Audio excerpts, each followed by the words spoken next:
बाण चढ़ा लिया, बात समझा रहे नहीं मान रहे। अच्छा, जब कोई समझाने पर ना माने तो क्या करना चाहिए? राम जी ने गुस्से में कहा मैं सुखा दूंगा पूरा सागर। राम जी ने सही किया कि गलत किया? तो फिर राम जी ने क्यों किया क्रोध?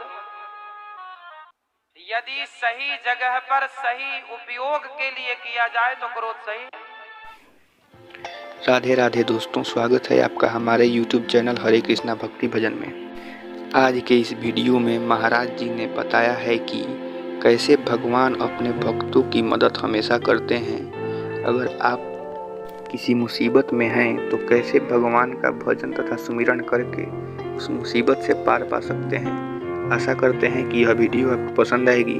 अगर यह वीडियो आपको पसंद आए तो इसे अपने दोस्तों के साथ शेयर करें और वीडियो को लाइक कर दें। माला तुम ना जपो। अर्जुन के मुंह से कृष्ण कृष्ण नहीं निकलता था।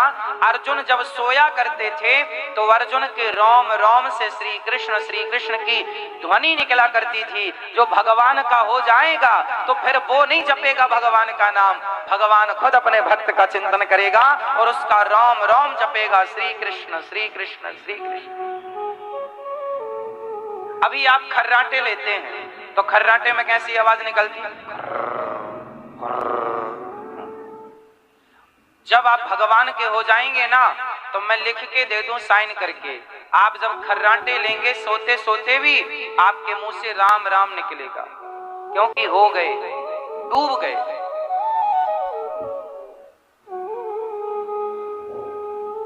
हाँ,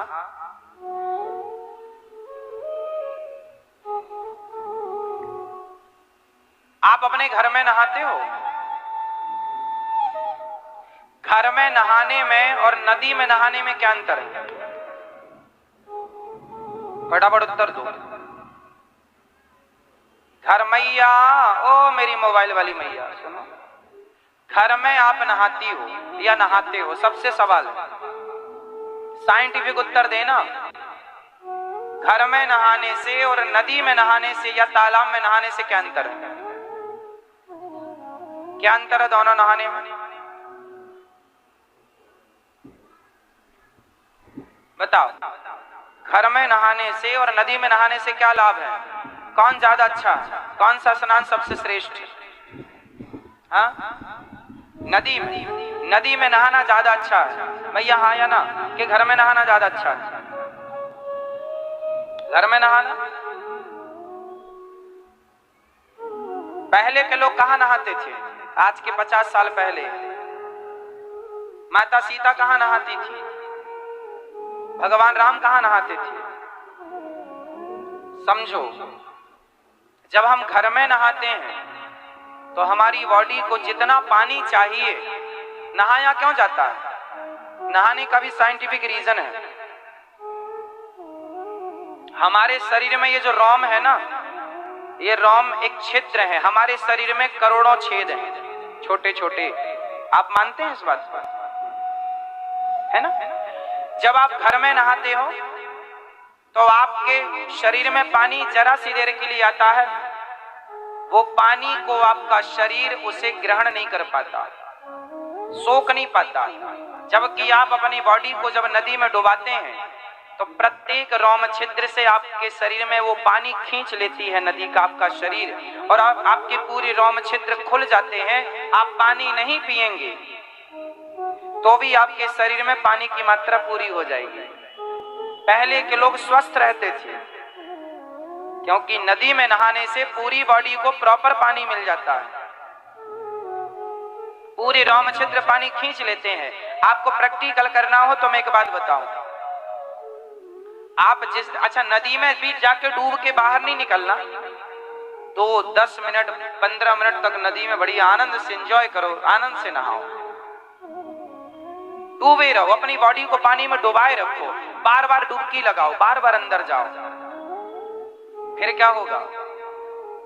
आपका शरीर जितनी भी पानी की कमी है दूर हो जाएगी, सारे रोम छिद्र खुल जाएंगे, आपकी बॉडी, आपका शरीर शुद्ध रहेगा, मीन्स स्वस्थ रहेगा।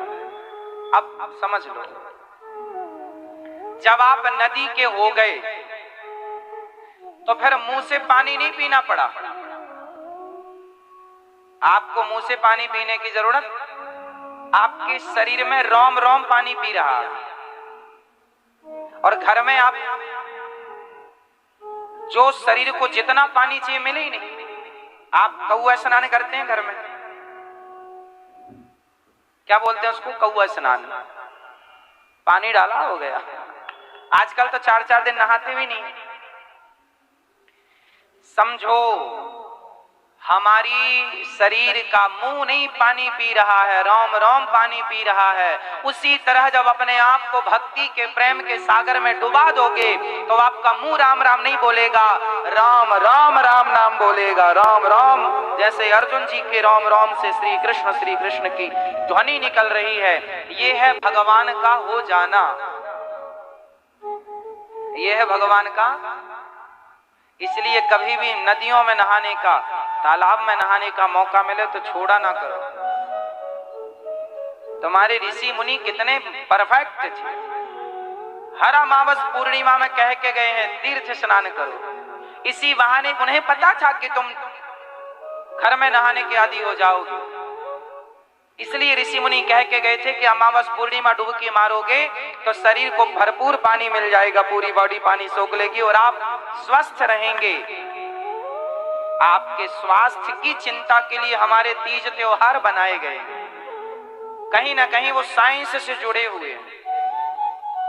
मैया को जगाओ, आते ये नहाती नहीं अच्छे से। मैया नदी में डूबना 20 मिनट के लिए।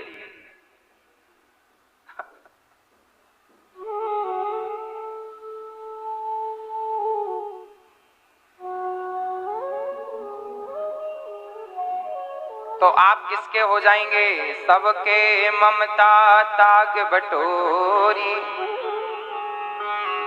भगवान कह रहे हैं हम तो उनके हैं जो हमारा है। अब आगे चले लंका की ओर। समुद्र से हाथ जोड़ करके राम जी ने कहा हमें रास्ता दे दो, रास्ता दे दो। समुद्र नहीं सुना। विनय न मानत जलधि चढ़ गए 3 दिन बीत। बोले राम सकोप तव भय बिन होहि न प्रीत। राम जी ने बाण चढ़ा लिया। बात समझा रहे नहीं मान रहे। अच्छा, जब कोई समझाने पर ना माने तो क्या करना चाहिए? राम जी ने गुस्से में कहा मैं सुखा दूंगा पूरा सागर। राम जी ने सही किया कि गलत किया? बोलो। राम जी को गुस्सा आ गया। क्रोध अच्छी चीज है कि बुरी चीज है? जल्दी बताओ। मैया बताएंगी क्रोध अच्छी। अच्छा मैया बताएंगी। मैया क्रोध अच्छी चीज है कि बुरी चीज है? हाँ? तो पर राम जी ने क्यों किया क्रोध? यदि बुरा है तो क्रोध क्यों किया? क्यों किया बताओ? क्रोध अच्छा है कि बुरा है? क्रोध अच्छा है कि बुरा है? यदि सही जगह पर सही उपयोग के लिए किया जाए तो क्रोध सही है। इतिहास में 2 नाम हैं। भीष्म पितामह के सामने द्रौपदी की साड़ी खिंच रही थी और पितामह को गुस्सा नहीं आ रहा था। गुस्सा आता तो दुशासन को एक थप्पड़ जमाते गाल में। पितामह को गुस्सा नहीं आया। हाँ या ना? अच्छा बताओ, पितामह को गुस्सा आना चाहिए था कि नहीं? नहीं आया। नहीं आया तो बाणों की सैया मिल गई। और जटायु के सामने रावण माता सीता को लेकर जा रहा था। जटायु को क्रोध आया। रे रे दुष्ट ठाणकन होई, खड़ा हो जा, मेरी बेटी को तूने हाथ लगाया। पक्षी को गुस्सा आया और उस गुस्से में माता सीता की रक्षा के लिए पक्षी होकर भी उसने अपने पंख बढ़ाए। कट गया पंख, गिर गए। बाद में बात अलग है पर कोशिश तो की। क्रोध किया जटायु ने तो उन्हें भगवान के पास नहीं जाना पड़ा। भगवान स्वयं चलकर जटायु जी के पास आए। और क्रोध नहीं किया पितामह ने तो बाणों की सैया मिली। इसलिए क्रोध करना सही है पर सही जगह करो। जहां जरूरी है, जहां जरूरत है वहां क्रोध करो। शास्त्र यही दृष्टिकोण देते हैं, कहां गुस्सा करें कहां ना। यही तो विवेक है। आप कहीं भी गुस्सा करें मतलब आप विवेक शून्य। विवेक कहां से आएगा? बिनु सत्संग विवेक ना हुई। क्या निर्णय लेना है, क्या नहीं लेना, क्या बात करना है, क्या नहीं करना, कैसा व्यवहार करना, कैसा, यही ज्ञान के लिए वेद पुराण है, शास्त्र है, सत्संग है, गुरु है। पर आजकल हम पढ़े लिखे बच्चों को जो पीएचडी कर ले उनको व्यवहार करना ना आए। कल ही आपने सुना कि एक माँ जिनकी आंखों में दिखाई नहीं पड़ता, उनकी बेटी ने पीएचडी की, पढ़ी लिखी बेटी है, और अपनी माँ को घर से उसने निकाल दिया। आज मुझे मैया बता रही थी कि दामाद जी कहा करते थे कि इसे सब दिखता है, नाटक कर रही है। अंधी मैया जिसे दिखता नहीं है उसे आरोप ये लगाया जाता कि तुम्हें सब दिखता, तुम नाटक कर रही हो, और ये कह के घर से निकाल दिया जाता। कौन लोग निकाल रहे हैं? जो पढ़े लिखे हैं, पीएचडी कर रहे हैं, कर चुके हैं। अब बताइए अर्थ क्या है? शिक्षा क्या है? शिक्षा का मतलब क्या हुआ? आप पढ़े लिखे हैं, कागजों में डिग्रियां हैं आपकी, रियल जिंदगी में आपके संस्कार क्या है? अब संस्कार से आपकी पढ़ाई बिल्कुल मिसमैच कर रही है, कोई संबंध नहीं है। पहले की शिक्षा क्या थी? व्यवहार कैसे किया जाता है, और इसके लिए सत्संग करना चाहिए। आज बच्चों के पास शिक्षा है, संस्कार नहीं है। हाँ या ना? शिक्षा है। अच्छा, शिक्षा और संस्कार इन दोनों में से क्या होना जरूरी है? दोनों होना जरूरी है। लेकिन आप बताओ कि आपके बच्चों में क्या ज्यादा है और क्या कम है? आज के हर बच्चों की तरफ आप देख लो और बताओ कि बच्चों में शिक्षा ज्यादा है या संस्कार? किसकी मात्रा ज्यादा है? बोलो। आज के बच्चे शिक्षित तो हैं परंतु संस्कारी नहीं है, इसलिए खुद भी परेशान है, औरों को भी परेशान करते हैं, खुद भी भ्रष्ट हैं। अब देखो ना, आप प्रैक्टिकल कर लेना मार्केट में क्या चल रहा है। मैं कुछ थ्योरी आपको देता हूं, सूत्र देता हूं। आप नई टीवी खरीद के लाओ और नई टीवी में जरा सा तार वार खींच दो और मैकेनिक के पास ले जाओ, भैया जरा देखो बिगड़ गई टीवी। तो वो टीवी बनाने वाला जरूर फॉल्ट बता देगा कि 10-20 हजार का खर्चा है इसमें, जबकि जरा 2 रुपए का तार टूटा है। उसे पता है कि मिस्टेक कुछ नहीं है, पर उसे लग रहा है कि कमा लूं। आप फ्रिज के तार तोड़ के ले जाओ, वो जरूर बता देगा कि इसकी हवा निकल गई, कंप्रेसर उड़ गया, ये उड़ गया, वो उड़ गया। कुछ नहीं उड़ा, लेकिन उससे वो बैठी कमाने के लिए। आप पंचर वाले की दुकान में जाओ, नया ट्यूब टायर खरीद के जाओ, और आप वहां नहीं होंगे ना तो खुद छेद कर देगा अपने से 2। सबके लिए ये बातें नहीं है, पर बहुत लोग ऐसे हैं बाजार में।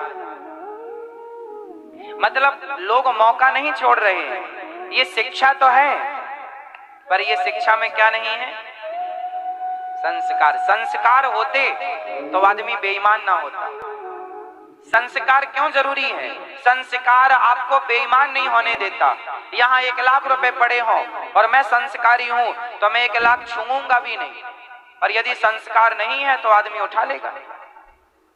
संस्कारहीन व्यक्ति बेईमान होगा, लिख के रख लो। संस्कारहीन व्यक्ति बेईमान होगा, और संस्कार क्या करता है?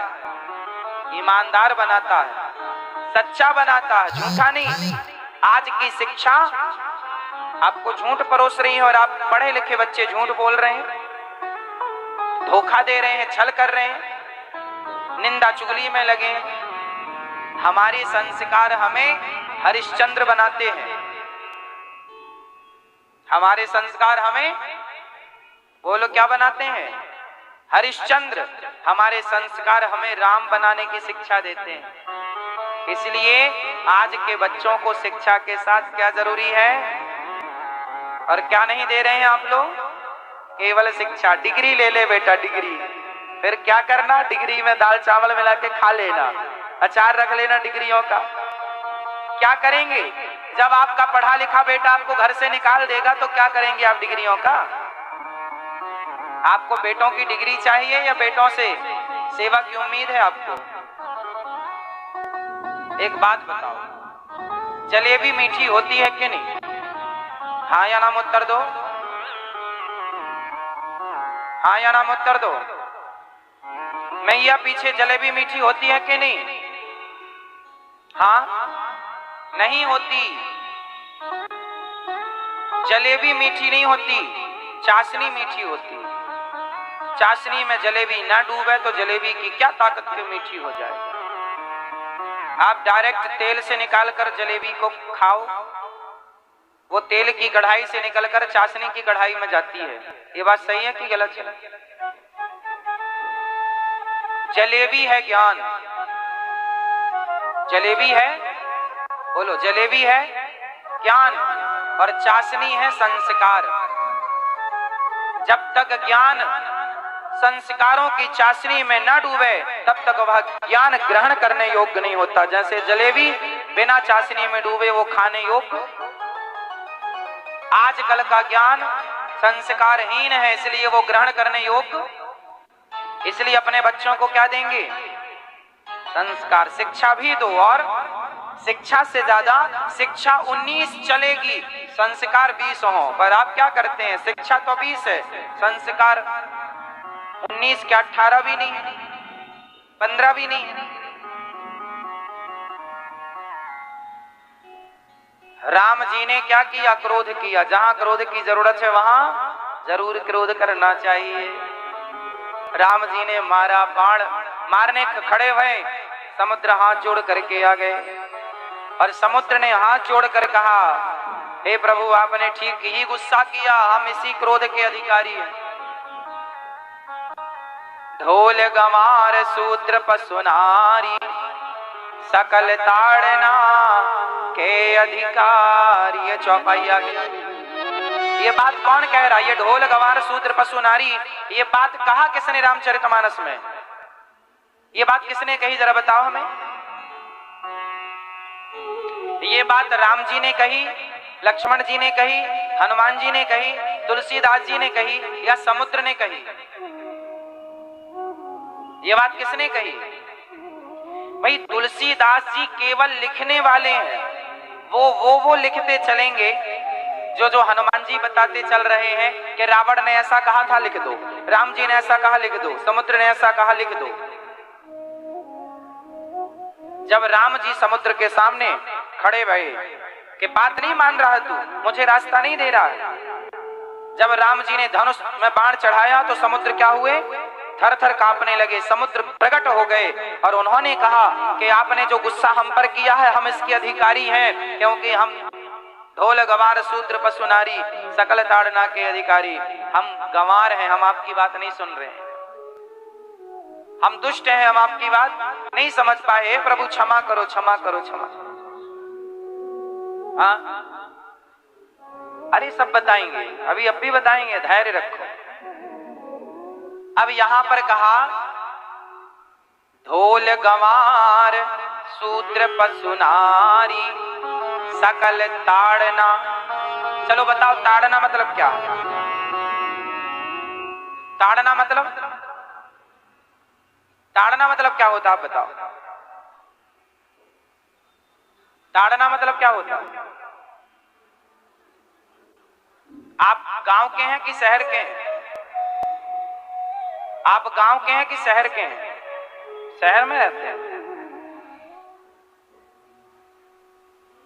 पहले तो ये बताओ कि रामचरितमानस किस भाषा में लिखी है? बताओ। अवधी। अब अवधी भाषा में यदि है तो आपको अवध के गांव में जाना पड़ेगा और वहां की लैंग्वेज, वहां की भाषा समझनी पड़ेगी। क्यों जी? सही है। ताड़ना के लिए इंग्लिश में सन मतलब पुत्र भी होता है और सन मतलब सूर्य भी होता है। एक शब्द के दो अर्थ हो गए, हाँ या ना? बोलो हाँ। तो जब इंग्लिश में एक अक्षर के दो अर्थ हो गए तो क्या हमारी हिंदी में एक शब्द के दो अर्थ नहीं हो सकते? अवधी भाषा है। गांव गांव की, अभी जैसे मैंने कल ही बोला खिसियाना, ये खिसियाना आपको गूगल में सर्च करो, गूगल नहीं बता पाएगा। खिसियाना ये शब्द का प्रयोग रामचरितमानस में, खिसियाना, खिसियाना मतलब गुस्सा। अरे पिताजी बड़े खिसिया रहे हैं। गांव की आज भी भाषा प्रयोग होती है, खिसिया रहे मतलब गुस्सा कर रहे। खिसियाना मतलब क्या होता है ना? खीसा मतलब क्या होता? दांत खींच रहा है। खीसा, खीसा मतलब क्या होता? दांत मतलब जबरदस्ती हंस रहा है, दांत खींच रहा है। मतलब कोई हंसे ना, जैसे घर में नई बहू आई है और नई बहू आई तो कोई देख के हंस रहा, अरे बड़ा दांत खींच रहा है। अब ये भाषा मेरी माँ, ये समझने के लिए आपको गांव जाना पड़ेगा भाई। जो सब्जेक्ट आपको यदि डॉक्टर बनना है तो डॉक्टर बनने के लिए आपको मेडिकल साइंस पढ़ना पड़ेगा। इस सत्संग वीडियो को अंत तक देखने के लिए आपका बहुत बहुत धन्यवाद। आपने देखा कि इस सत्संग में महाराज जी ने आत्मरक्षा हेतु बहुत ही उपयोगी बात कही है, जिसे हमें अपने जीवन में लागू करना चाहिए। साथ ही इसी प्रकार के सत्संग के वीडियो देखने के लिए इस चैनल पर विजिट करते रहें एवं साथ ही वीडियो को अपने मित्रों के साथ शेयर करें एवं वीडियो को लाइक करें, कमेंट करें। आपका बहुत बहुत धन्यवाद।